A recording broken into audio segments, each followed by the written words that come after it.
Hey everybody, welcome to So Awkward. It's me, Don, and I just saw No Time to Die.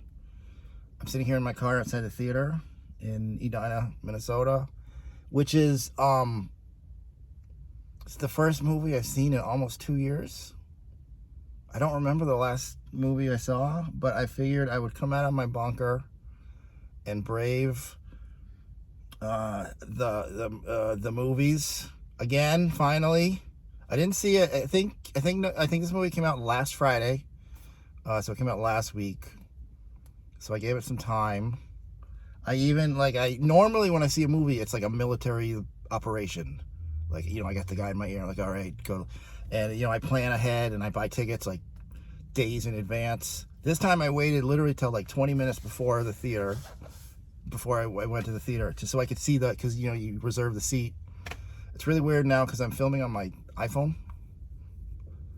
So I see myself in the screen, but I have to look at this green dot. I think it's hard not to look. It's easy not to look at myself, which is one of the reasons we don't really make videos anymore because we got old and fat. Anyway, so I looked and because I wanted to make sure, because if there were a lot of people who had already bought seats, I wasn't gonna go. I'm vaccinated and I wore a mask for the whole movie, long movie, but it looked like there were like 2 other people. But I think all total there were maybe like 6 people in the theater. I got like a pretty good seat right in the middle, but I made sure there was nobody else in my row. So I'm back in the. Here's what I'll say before I talk about the movie, which I liked, didn't love. I loved some of it. I liked more than I disliked. It had its flaws, and some of its flaws were significant, but for the most part, I liked it. I give it a thumbs up. I won't give any spoilers. Maybe later I'll give a spoiler fucking full, because this movie deserves deeper analysis than I'm going to give it now. But I might need to see it again, and I might need to think about it some more, because I feel like I must have missed a bunch of it or something, because a lot of it didn't make any sense. But we'll get to that. What was I going to say? Oh yeah, I don't miss the theaters. I gotta say it. I have a really nice TV, HBO and whatever. Dune, I think, comes out next week or the week after, and that's going to be on HBO at the same time, and I'm going to see it in my living room, because the theaters look great, AMC's are great, big screen. What I really do like is the audio, because I cannot watch movies in my apartment that loud. But it's not worth it. It's not worth the trouble. It's not worth the trouble. I don't need to see movies in the theater anymore. My big takeaway from the pandemic. It's fun, but it's not worth the trouble. I don't like being around other people. They're expensive. I gotta drive. I gotta leave my bunker. I'm not into it. I don't ever need to, but I would, because now they do the thing where the movies come out and you can rent them for $20 or $30, which I would have done with this, but you couldn't do that with this one. This one, they tricked me into going to the theaters, and it's the last Daniel Craig James Bond film. So I felt like I was going to wait, but I knew, and I went into this thing almost blind. I watched the original teaser a year ago, and I haven't really watched any of the other trailers or read anything about it, because I wanted to go in. I just wanted to see the movie. And I knew that if I waited longer, there would be spoilers. Not the last one. The last one was Spectre, but before that was Skyfall. And one of my that was spoiled to me by a fan. Not none of you. I think it was a fan on a different channel where I did lots of James Bond reviews, or maybe it must have been So Awkward, because I won't say his name. I don't know if he still watches, but because I didn't see it. No, because he lived in Europe where they got it first, and he posted and he said it was great, and I said I haven't seen it yet, and then he said, and I'm gonna give you the spoiler he gave me, but that movie came out 10 years ago or whatever. He said, M dies. I was like, thanks. It was a kid. Anyway, I won't spoil anything in this one, and so I went in with no spoilers, and there was a shitload that people could spoil because it had its twists and turns. I liked it. It was a good movie. I really like Daniel Craig. He's a phenomenal James Bond, but I think he's been let down, as many Bonds are, not by Blofeld, not by Dr. No, not by Goldfinger, but by poor scriptwriters. And this one was okay. I think Daniel Craig, a lot of Bond films, maybe every Bond film, it's like one of the tropes of the series is that strong first halves don't always end well. This one, like I loved the first half, and then when we meet the villain, Rami Malek as Seraph. I don't even Seraph. Before this movie came out, everybody was hinting that he was going to be revealed as Dr. No, kind of like they did with the Bogus Way Inspector, where I don't remember Christoph Waltz's character's name, but then at the end he said, "Well, I chose a new name. I am Ernst Stavro Blofeld." That's my Chris Waltz impression. So that, he's a great Blofeld, and he's back in this. That's the only spoiler I'll give because I didn't know he was in it, but his name is in the opening credits, so he did a really good job. But like the whole thing where they kind of tricked you into, you knew it was going to be Blofeld, and then they kind of pretended that it wasn't. So this one, he's not Dr. No. That's not a spoiler because he's not Dr. No. I don't know what he is. He's a really good actor. Freddie Mercury, Dr. Robot, or whatever that show is. That's a good show. I never finished the first season, but so I think he tried in this one, but his character, his motivations made no sense. His overarching plan made no sense. I didn't know what he was trying to accomplish. It was cool that it was kind of a return to form for a Bond film, in that he was a major supervillain with a super cool island base, and he was going to just kill everybody. He's going to destroy the world. So it was nice to see Bond trying to save the world again in a ridiculous plot, but it didn't make any sense. At least, like, Hugo Drax was like Space Hitler, you know. Who was the guy who wanted to drown the world so because he lived in his underwater base, and it was that the Spy Who Loved Me. I have no idea what Rami Malek, what Freddie Mercury was trying to do in this. The stakes were there because he was going to do his thing, or at least like whatever, and kill everybody or something. That's where I think to fall asleep for a little bit, and because they had the scene where he gave his like speech to Bond, and they were sitting, but it was gobbledygook. Like, that was like the worst. It's like, literally, they were saying like all this, like, and the writers like, oh, this is so deep, and everything they're saying is like there's on there, and they're two phenomenal actors, so they almost pulled it off. You almost think like, I think they're trying to say something like, supposed to be like Shakespearean, but it made no sense to me, and it was dumb. So ultimately I thought the film was hurt by that, but everything, like the action was amazing. I don't know who the director was. It was like, sounded like a Japanese name. Sorry, I'm off my game because I didn't really read any of the promotional stuff either, so I usually go like, I wish I could remember his name. The action was phenomenal. Look, there's a car parking in front of me. I'm going to pretend I'm talking to my friend on FaceTime. You are my friends. If anybody's watching this, you're now my new best friend. And the opening teaser was weird because it went on for like 20 minutes before we even saw the credits. But there was a really cool, there were cool car chases and good shootouts. There was a sequence towards the end where Bond is climbing this stairwell to this tower to open the Bombay doors, Hal. And that was like one of the coolest action sequences I've seen in a long time. It was incredibly well done, well choreographed, and so the director did a good job. Daniel Craig's great. He can phone in his Bond performances at this point, and he'd still be great. I'm not saying he did phone it in. He is old. So am I. If you watched early So Awkward videos, you'll see me age just like we watched Daniel Craig age. But he is showing his age. I mean, he's still cut.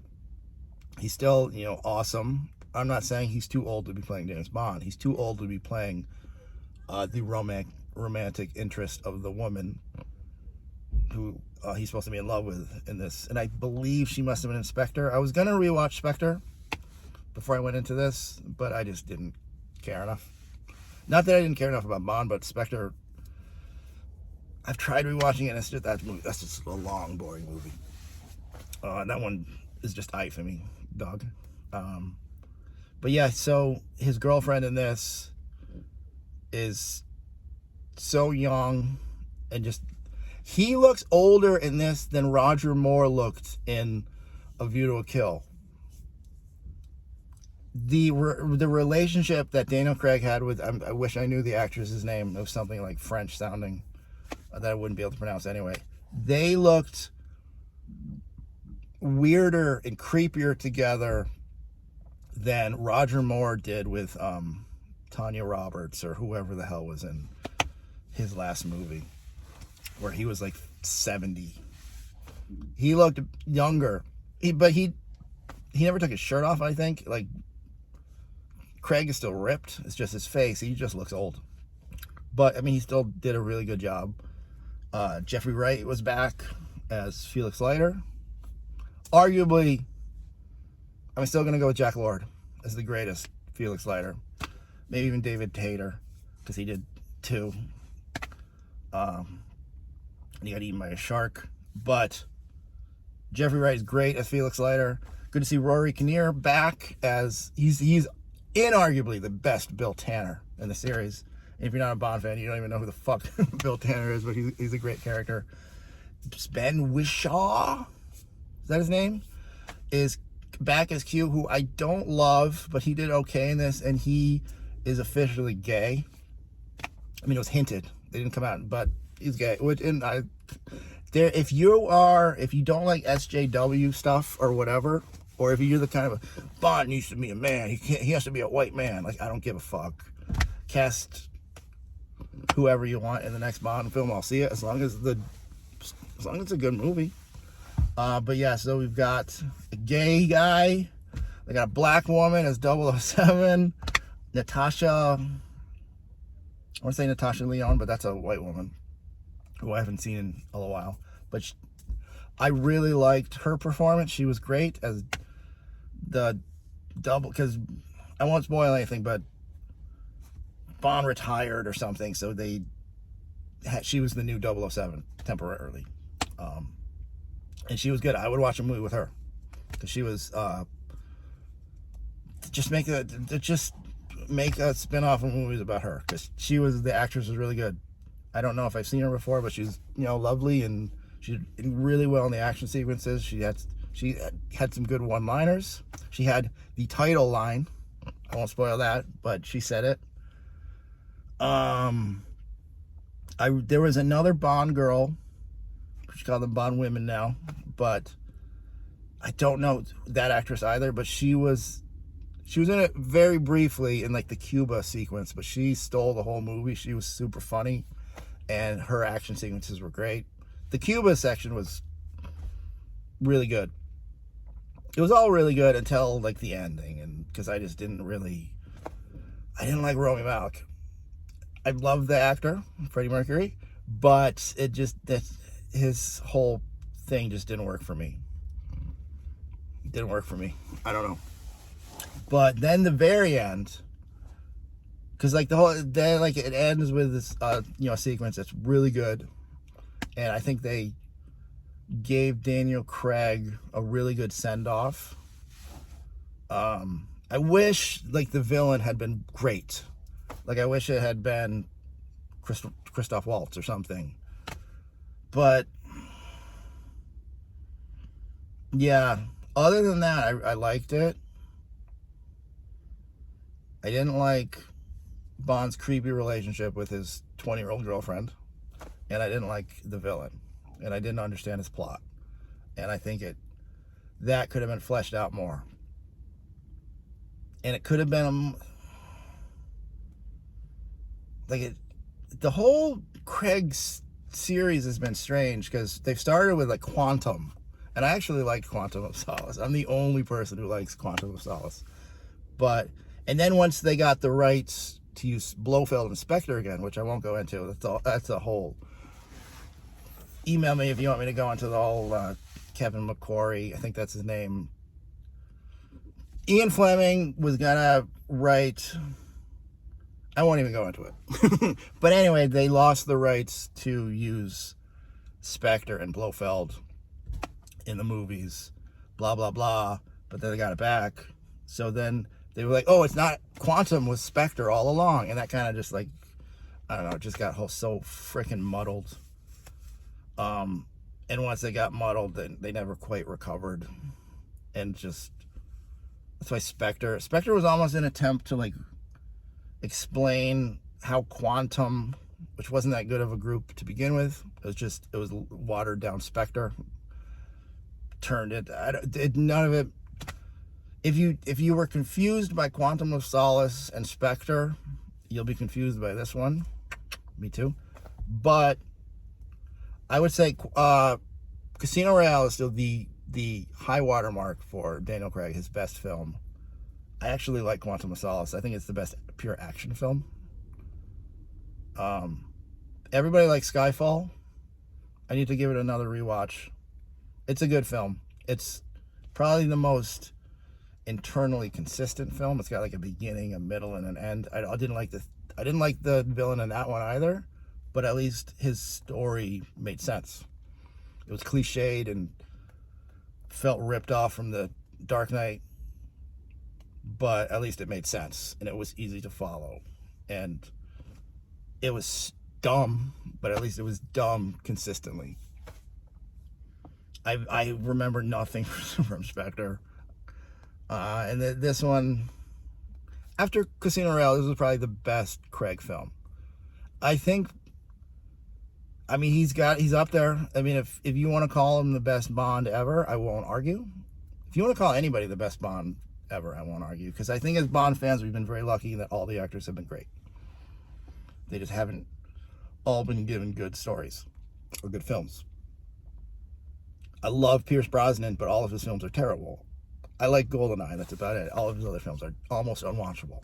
They're watchable because Pierce Brosnan is a great actor and a great Bond. I even like George Lazenby. Who is George Lazenby? George Lazenby is the actor who only made one Bond film on Her Majesty's Secret Service, and you should watch that before you watch this movie, because there are several, I'm not even going to call them nods, they're like, in order to completely understand all the references in this movie, you have to watch On Her Majesty's Secret Service. It's kind of this movie even ends with the Louis Armstrong song from On Her Majesty's Secret Service, which was one of the best Bond songs. This one, the Bond song, was by Billie Eilish, who I don't know. I've seen her. I don't think I've ever heard any of her music. It was pretty good. It was nice and soulful. It sounded like a Bond theme song. I liked it. I didn't love it, but it's not. I put it like, if I were to rank, which I have done, check out that video where I ranked all of the Bond songs, I put it probably right in the middle. But if I listen to it more, it would probably go higher. That's probably a song that's gonna grow on me more. Just like the film might grow on me more. I liked it. I think I'll probably see it again, maybe not in the theater. I don't know where they're gonna go from here, because Daniel Craig is retired, and he should, because he's old as fuck. But he's a great actor, piercing blue eyes. And if he wanted to make more, I would still see them, but it is time to move on and get somebody else in there and reinvigorate the franchise. One thing I did like about this movie, and then I'll wrap this up, because I want to go home. I want to go back to my bunker. I'm like a Bond villain.